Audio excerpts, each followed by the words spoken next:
Okay, you may think that these ones are lightweight, and they are. When you're outside of the pool, they're super lightweight. As you can see, I can do whatever with this one.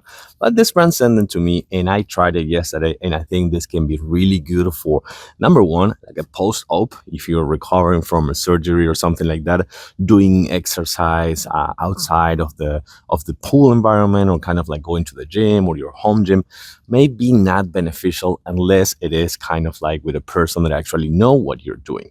But in the pool, you can control those movements. You can be softer. You can be more precise. And at the same time, with something like this, you can manage that weight. So I do like this ones for sure. But actually, let me show you what you can do. And by the way, each one of these ones, you can remove as many discs as you want and put 4 on each, or even 5 on each if you want. It comes with a clamp right here that you're gonna kind of like remove. And once you remove it, you can just put another disc and clamp it again, and you're all set. Okay, but check this out. I'm gonna get inside of the pool with this one, and it takes a little bit of effort to actually make these ones to go to the bottom because they float. Like if I do this, they float, they come back. So that's how the resistance put in you and the weight. And the more disc you put, the harder it's gonna be. So with that being said, that's actually really cool.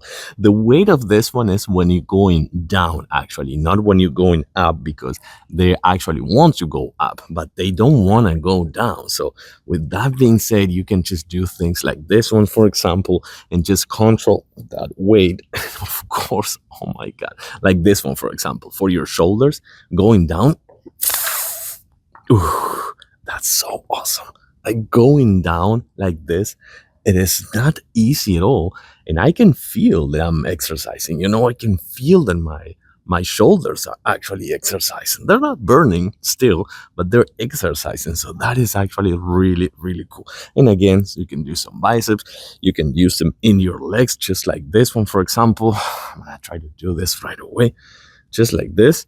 For example, you put them on the bottom and then go up and down, up and down, up and down. This is so awesome. Yeah, these are pretty good. I like them. If they're gonna be for like a post-up or something like that, this can be really awesome.